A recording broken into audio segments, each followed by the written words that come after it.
Welcome to today's Lunch and Learn. So we are going to go over the public scheduler. So that's when you can allow customers or agents to book a time with you themselves. They don't have to call you, and it's just kind of the way that the modern day is going.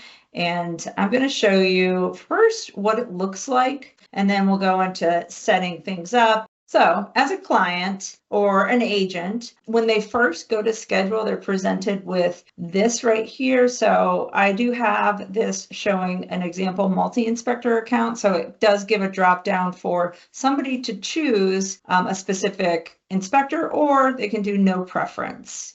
At first, you see a calendar, and anything blue will be the available days. And you'll notice that as I go further down, these days are grayed out. That is due to a setting that I've selected, and I'll show you how to modify that. But you can tell the tool basically that 2 weeks past today's date, don't make any inspections available. And some people like that. They like to just kind of condense it to the current 2 weeks, because a lot of things change in 2 weeks and they find that people end up canceling anyways or something like that. So that's typically what we do, but you can adjust that so you can have it 3 weeks out or 4 weeks out or however long you want. But that is a parameter. We'll go ahead and work through this. So I'll say I'm going to go with Thursday, July 25th, and I have my different time slots here. I set this up so that my inspectors are staggered. So in my multi-inspector company, I kind of set it up so 2 of them do inspections starting at 9, 2 of them do inspections starting at 10, same with 1 and 2. That's why I have so many different options available. So we'll pick the 9 a.m. one, and I'll hit continue. Next, I get to choose my services. This is also something that you can customize. Sometimes inspectors don't want to show services at all. They just want to know if they want the date and the time and a little box to give them some information. Some inspectors just want the services to show, but they do not want prices. So that's an option I'll be sharing with you. Right now, this one is full on. So this is the default setup. So it shows all the services that I've gone in to my settings, and I've said these services will show to the public. And as a customer, I can select my service. I have a second service group here called additional services. So I can go in and, maybe I want to order a mold test. This is one that's a little bit more unique and has a quantity option. So there might be a reason why you would have a quantity option for one of your services. So I'm just demonstrating that. And then once I've selected the different services, I'll hit continue. And then you put in the street address. And then down here, there's an option for details.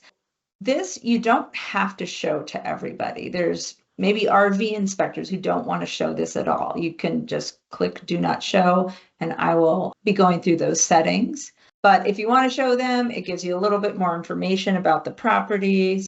And then just keep going down. I added these two. So these 2 fields right here are not standard. But we have a new option for the appointment scheduler that allows you to create your own custom fields. And you can also set the custom fields to be required. So it's got the asterisk next to it. So I wanted mine to have the lockbox. I wanted them to always say how to get into the property. And then additional instructions, this is where people can add other instructions. They might have questions about pricing. They might have special situations. I'll type out some additional instructions here. The next step, it confirms the information of the customer. I was actually already on this browser, so it already had my information added. But if it didn't, this little your information box would look just like where it says your agent. So it would allow you to click add, and you would fill out your information there to add your name and your address. If that person already has a HomeGauge account, it will ask that, it'll recognize their email and ask them to sign in. So I will add an email right here, Maria@HomeGauge. And the client doesn't have to add the agent doesn't have to add the customer. It's up to whoever's booking it at that time. And then they switch their role, either buyer or owner. Hit continue. The last step is reviewing it. every spot has a link to edit if they need to change it. Then they click book appointment. Finally, they get this screen that just says success. And so the client's part of this process is done. They've booked it. On the inspector side, let me pull up my inspector dashboard. So on the inspector side, I get an email as the inspector at this point, letting me know that I have an inspection requested or booked at this time. If I have text messaging set up, I'll also get a text message that says the same thing. And anybody that's attached to the appointment, whether that be the agent or the client, they'll also get an email letting them know that the appointment is booked. Now we get into what does the inspector do after that? So as the inspector, when you get that text message or email, that's just alerting you that you need to take an action. It's not immediate, but when you get home to your office or when you have a moment, typically that day, you'll want to go to your calendar and go to that appointment. And the appointment is going to look like this. It's going to have a little flag next to it and a world icon. So the flag means that it's pending. You can see it down here in the legend. And the world means it's a public request. So the appointment is pending right now. It's not finalized on your end. You still need to open it up, make sure everything looks good. If you need to call the client and confirm anything or maybe change a price, this is your chance to reach out to the client if you need to. And then add your agreement, send your emails, that kind of thing. So you would go here and just double click on the appointment. Up at the top, it says pending, public request. And it tells you the date and time and who requested it. This note right here, that was the extra info that I added to the appointment. So any extra details show at the top. As the inspector, it's awesome because everything is filled out. And so you're just fine tuning. So everything's filled out here. Everything's good there. You'll see some information here too. So I've got the property access code. These are the required fields that I wanted them to fill out. I've got those details right here. And then if I scroll down, this is where they've added the service. I can modify that. Maybe something wasn't correct. Maybe I wanted to add a discount because they're not going to add their own discount. That is not a publicly visible service they can add, but maybe I want to add one. So I can go to add services and I can maybe give them a cash discount. I can, at this point, just double check that all these things for payment are selected or how I want them to appear. And then down here where the agreement is, my agreement, it's automated, so it moves over and it's already in the selected section. And that is just because I went into one of these services in my original setup and I said, every time this service is selected, it will have an agreement. So that is something that is done in the services setup. We covered that last Thursday in the appointment scheduler, the basics intro class. But if you don't see an agreement over here and you want to add one, or maybe you need to add a second agreement, like a rate-on one, it's super simple. You just click and a second agreement gets added, or maybe this was the wrong agreement. You can just modify it super easy by just clicking and it will move back over. Here you can choose your inspector. It's already selected at the appointment level by the customer, or it just automatically selects somebody if they didn't specifically choose. You can always modify that if you want. Customer information is all filled out, so that's awesome. No more typing in somebody else's name incorrectly because you heard them wrong over the phone. So yeah, it's basically you click on the appointment and just fine tune and review this form. Then you click schedule. After you hit schedule, this is where it shows the agreement and how it all populates. So you'll click create agreement document below. And then the final step is just sending the confirmation emails out. So typically you just click this button that says send notifications down here. But of course, if you want to, you can always pop into any of these and read the email, say something extra if you feel like it. So all that should be super familiar because by now, if you're on this webinar, hopefully you've already gone through the intro to appointments and you already have things set up and you already learned the workflow. So for an inspector, the main workflow is just for public is just double clicking on the appointment, confirming, and then following those steps to schedule the appointment, create the inspection agreement, and then send the emails. You'll notice on the calendar now, the flag is gone, so it's no longer pending. It is a solid booked appointment. And after that, you can go here and click on the appointment to create a web inspection. So this button right here will link it to start a report in WebWriter. So click on that, it opens the report in WebWriter and populates all the information. If you are using the HomeGauge desktop, if you're in HomeGauge desktop, you go to HG services and you'll do download online appointments right here. And that will bring that appointment into the desktop software. So that is kind of like the basic workflow, what the customer goes through or the agent. And then what do you do afterwards? So that's what you do. Now, we can jump right into just getting it set up and seeing how to fine tune and customize the experience. But I will pause just for questions on the workflow, what the customer is seeing and what steps you have to take. Any questions on that before we move on? Feel free to raise your hand, or you can always go off of mute. Okay, Owen, let's see, I'm going to say. Yeah, I have a question about the color. So the orange color is something that I scheduled myself. The green is what you're calling public, right? It's actually not color coordinated. What is public is the world icon right there that I'm pointing to with the mouse. Okay.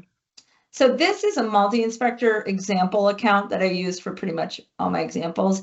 And this is Inspector Vicky, and this is Inspector Jack. So that's why the color is there. If you're a single inspector, it's all going to be the same color. Okay. And the little world is what indicates.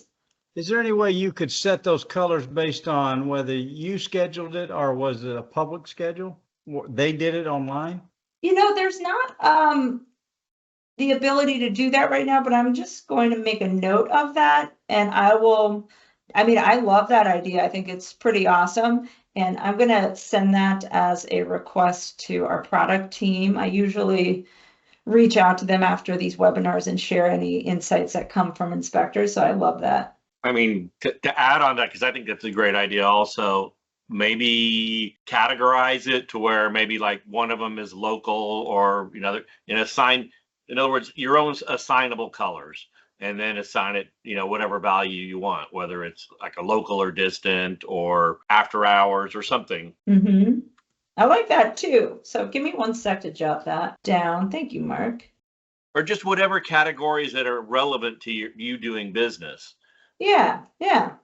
Great ideas. I like that a lot. Okay, we'll go here and you'll go into appointments and then we'll go to public appointment settings. What you'll do is click on Enable Schedule Now. Once you have Schedule Now enabled, you'll scroll down to the bottom and click Save Settings.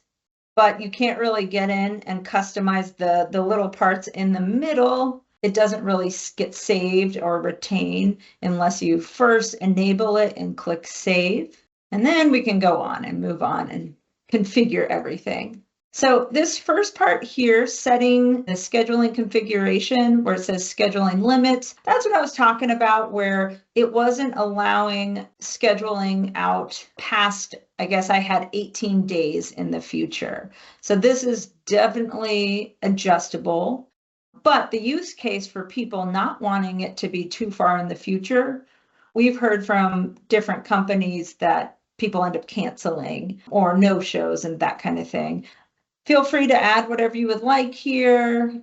And then also you can have a scheduling limit so that when people book online, they can't actually book right away. It's not like they can schedule an appointment for 6 p.m. tonight or tomorrow morning at 9 a.m. unless you want to allow that. So by default, we have it so people can't book earlier than 48 hours in advance. I think that's personally like a little too much. I would be personally comfortable with 24, so I'm going to change it 24 hours in advance. So if it's under 24 hours, I don't have enough time to prepare my day and things like that. But one day, I feel like this day and age, with the way the market's going, there are people who they want a quick answer. And if they see an opportunity for a booking that day, they want to get it. So, or the next day, they want to get it. So play around with this. I've heard from other inspectors that started using public scheduling. Once they got comfortable with it, they reduced this 48 hours to less, and it was really successful for them, because I think across the board, maybe people have 48. And maybe they're the only company in their area that has that 24 hours in advance. And somebody might be going through Google and seeing who online has an availability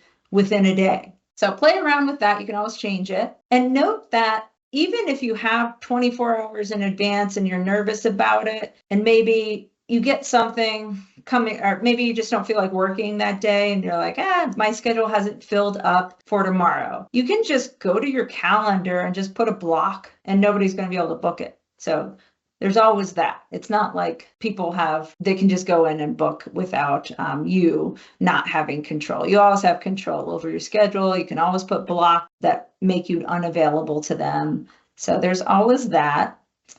So next we've got time slots. So time slots, but what you do is you click on configure appointment slots.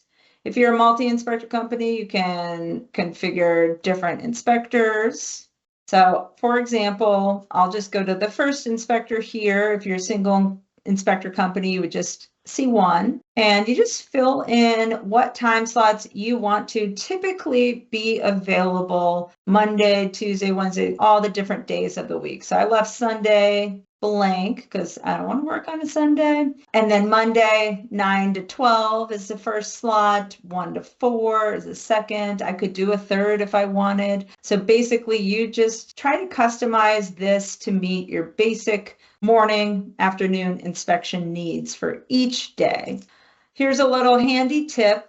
If I was setting this up, I would do my Monday and I would just Control C and copy that 9 a.m. I'd go to Tuesday, Control V. Wednesday, I would just kind of go down the list, and it's just a quicker way if you have consistent morning and afternoon inspections to fill these out faster. So I just Control V, Control V, Control V, get all my 9 a.m.s in there. So I just copy, paste, copy, paste, copy, paste. And then I do my end times, and I copy the noon, and then paste, paste, paste. So that's just a quick tip for if you're wanting to set these up a little faster. Otherwise, you have to kind of do it individually each day. Once you have everything set up, you can hit Save Public Scheduling Time Slots. Here is a tip that I learned from people who they want to use public scheduling, but they don't want so much availability public. They want to hold back a little bit until they're used to it and keep a little bit more for their office or, for their own internal scheduling and their phone calls and all that kind of stuff.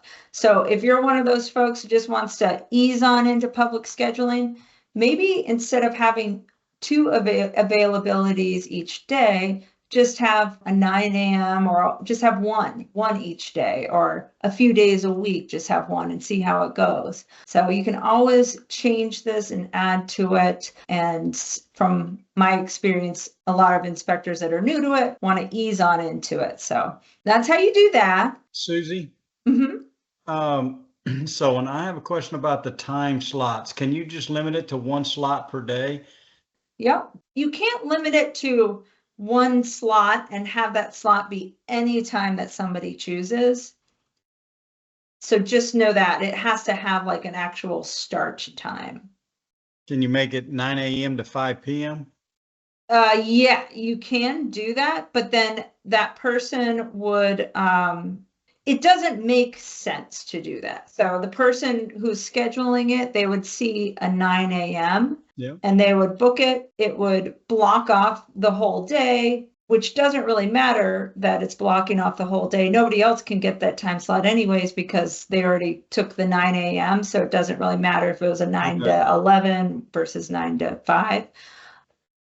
But the cool thing is you can modify it. So let's say they schedule 9 a.m.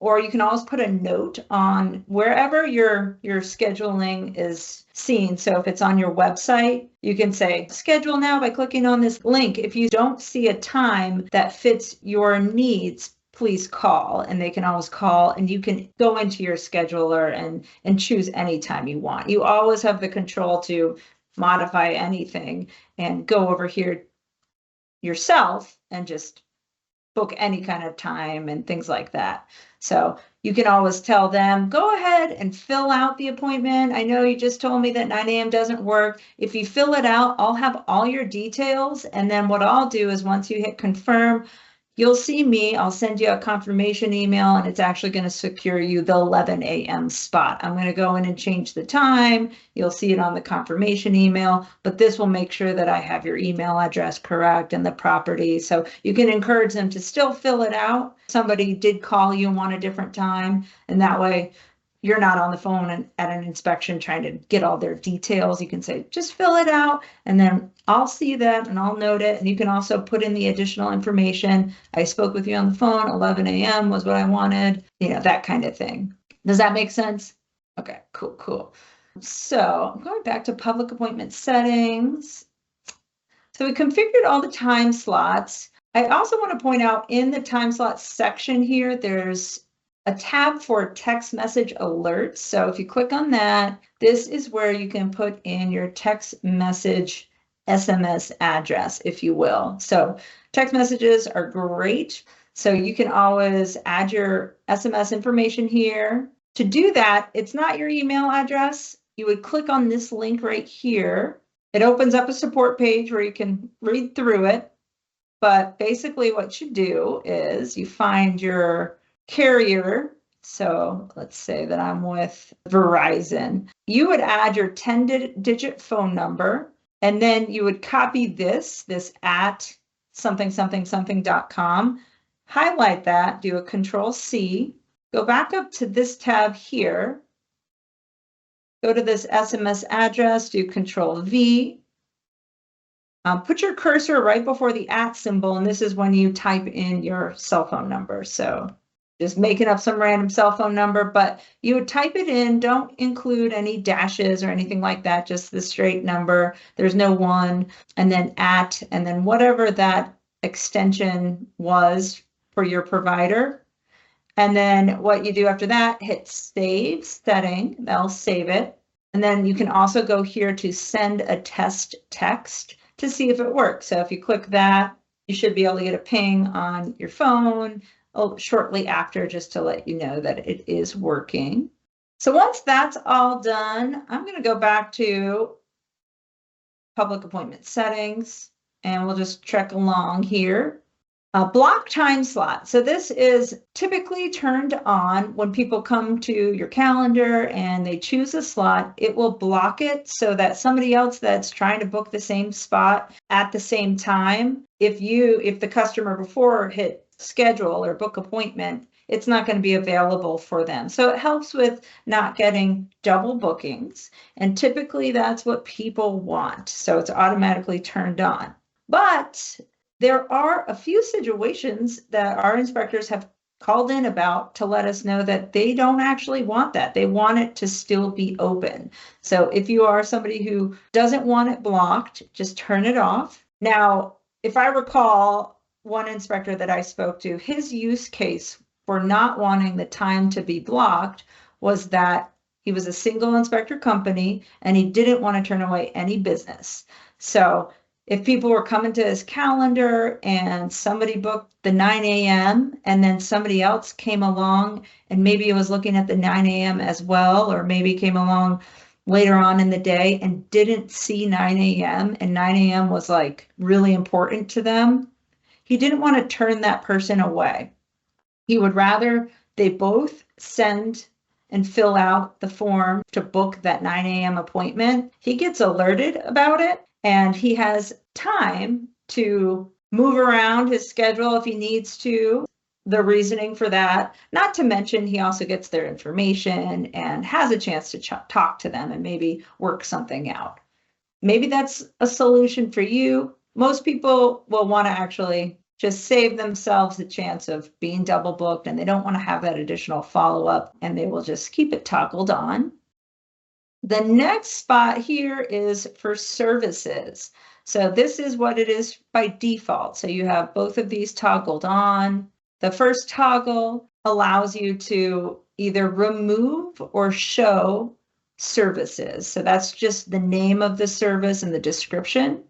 The second option is allowing the customers and the agents to see the price that's associated with that service. So you have the ability to remove everything, or you can customize it by turning it on and maybe not allowing them to have the prices attached. They just see what services. So that is up to you. And then this right here is additional property details.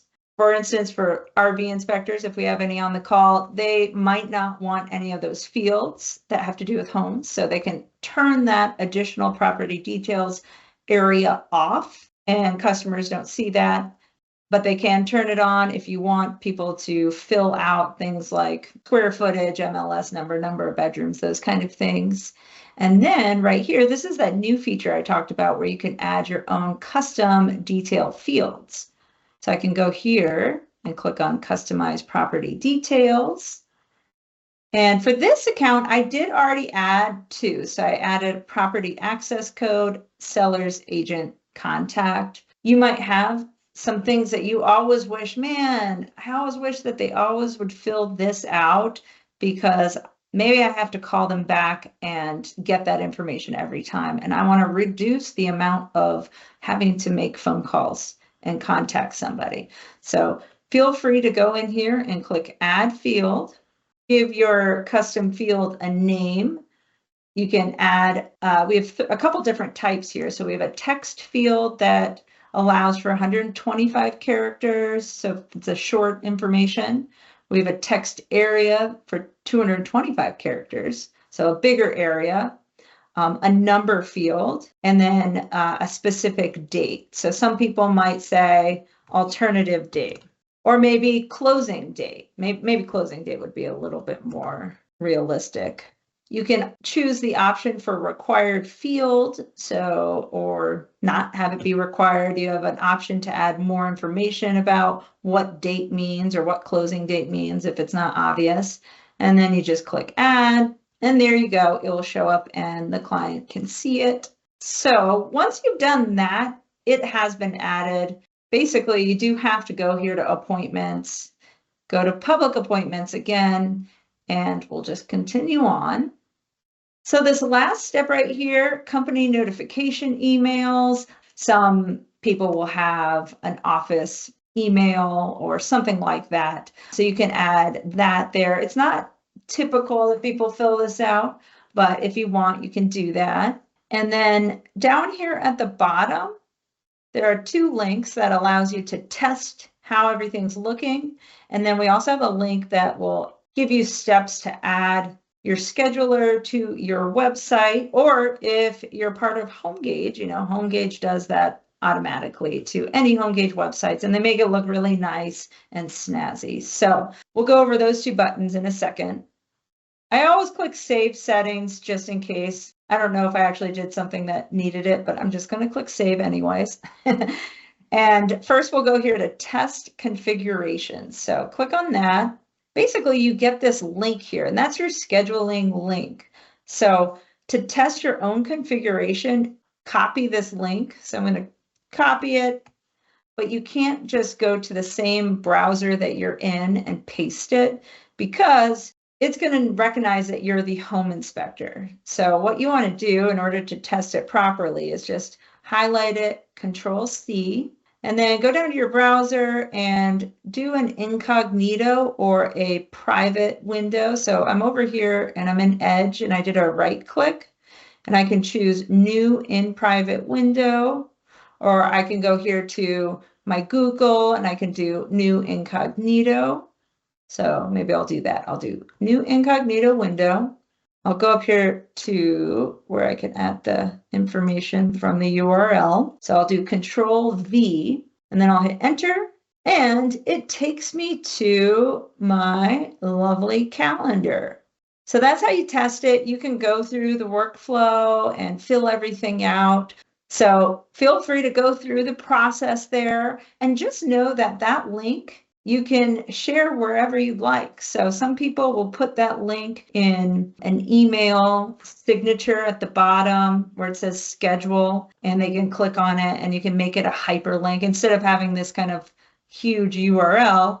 You can go to your email and you can actually just create a hyperlink, and hopefully everybody knows how to do that. But I will say the best practice for sharing the calendar is really sharing a link to your website where the calendar is. So that's the best because you're just funneling people to your website, and that's good for Google. But maybe you don't have a website for whatever reason. You can still get scheduled. So you can always go up here and just share this link and people can use it. If you don't have a website, call us because we have amazing websites. We're always doing some kind of deal, and we have all the different price points too. We have a lot of different types of websites so we can hit all the different budgets. So definitely let us know. Another reason why somebody might not share their website to schedule. Maybe you're new and you don't really want everybody out there to have this, and you kind of want to just dip your toes in the water. You can always highlight this link here and share it with some agents that you use that you're really comfortable with. And you can say, hey, you know me, you know my business. I'm going to start doing public scheduling. This is going to be easy for you. You don't have to call the office. You don't have to call me. I don't have to do a return call. I'm going to send you a link where you can schedule. Test it out. If you like it, let me know. If you don't, let me know too. So you can always share this with individual people if you don't want to just put it out there wide on the www. That's just another tip for people who are new and just kind of want to start slowly with public scheduling, and then increase sharing it out with more and more agents that you use. And then once you get used to the system and you're using it and successfully, then you can fully release it as full public. That is how you test your configuration. And last but not least, this is how you can add the configuration to your site. So again, HomeGauge, if you have a website with us, we do it for you. But if you're using some other type of website service, click Add Appointment to your site, and we provide you with the code that you would put into your site. So the first option will just be a link that you can put anywhere on your website. And then this one right here is going to be the embedded request page on your website. So it will show the actual calendar. All right. Any questions about setting things up? Is there a way to set it up so that it, again, based on RV inspections, instead of a daily, where they have a daily option where they can go into Monday or Tuesday or Wednesday, just say, we'd like to schedule inspection for next week or the week after?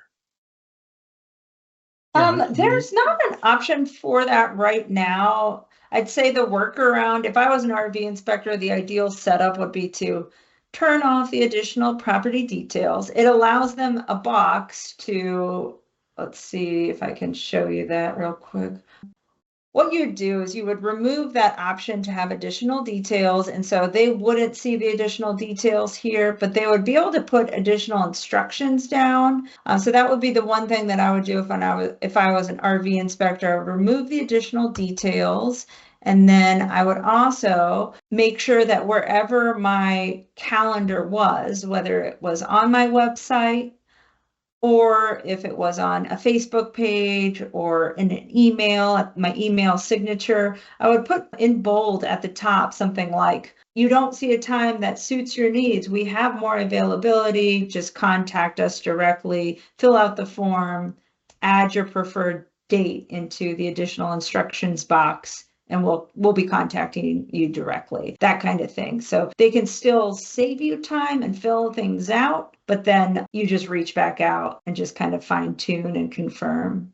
Yeah, because currently I use a form that a link on my website. They click on that, opens a form, and they have to fill it out. This would kind of replace that in a roundabout way and automatically, because then I have to take that information and put it into HomeGauge appointment. Yeah, So- so this would help a lot with that. You would have most of the appointment just ready to go, if not Well- everything, other than that time. Yeah, I think it might be a stopgap in the meantime to be able to use that until phase 2 comes out, and then maybe get a little more detail, even, improve it. Okay. All right. Thank you very much. You are so welcome. So piggyback on Owen, as a fellow RV inspector here, when you were creating an appointment earlier, I saw that there were like 3 toggle switches for like utilities, water, things like that were on that created an appointment. Mm-hmm. Are those customizable or editable? Not right now. Those are all just come standards. Basically, this is the first option. This is the second option when you don't have any additional fields to complete. Also useful in the case of an RV where you may need water, electric, gas, and sewage Mm-hmm. to make sure that those hookups are ready to go for the inspection. And you can use this. I guess we've just had some RV inspectors not like the MLS number, and that is something that just comes standard that you can't remove at this time, but you will be able to remove it in the future. So that's been the reason why it hasn't been fully recommended. Okay, so this is those additional property screen then. So that toggle that we would turn off that you had mentioned, this is actually what they see if it's turned on. Yeah, so this is the pre-made fields that come standard. And then this is an example of what you would do if you had turned on the pre-made fields, and then down here I added 2 extra custom ones. So, all right, I guess then it's just a matter of kind of hopefully waiting for, the update. And then is that something that you can kind of push to say that those toggles be editable on the right? Yes, yeah, that is definitely, I'll make sure that gets communicated to the toggles. Right now, I think the fields are, I think that's a great idea, and we'll see if it's been brought up.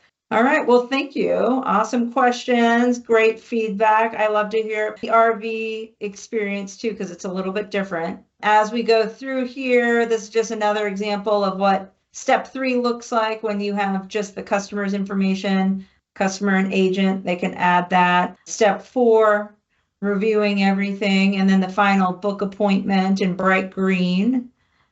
And then the last page just shows and confirms that it was a success. Emails get sent out to everybody. Text message to the inspector. Appointment shows on your calendar as pending until the inspector opens it up and schedules. I am going to take you through the appointment notifications now. So you've got everything set up, and there's a couple emails that will go out. So if we go to notification templates here, and then you go to notification type, there are 2 public appointment emails. The one that says public appointment requested, this email, HomeGauge automatically detects when somebody basically booked an inspection, but your setup does not allow them to block. So you have that block toggle turned off. So it's when 2 people can go for the same appointment, basically. So this is what that one shows up as. HomeGauge automatically will send out this email when they complete their booking. This is what goes out to the customer. So you always want to go to recipient type, and the customer gets a special email, the agent, you as the inspector, and then you get a message, a text message. And then this one says, thank you for scheduling. And you can customize the language below. The key thing is it says this date and time should be considered tentative until we contact you to finalize. So that's a little bit key right there. If I go back to notification type and I go to appointment scheduled, this is the one that most people are going to use. This is the one that the block toggle is on. So as soon as somebody books it, it's not available for anybody else. Well, good deal. It was great to hang out with you guys for lunch. I hope you enjoy the rest of your day. Maybe I'll see you for the TRMs next week.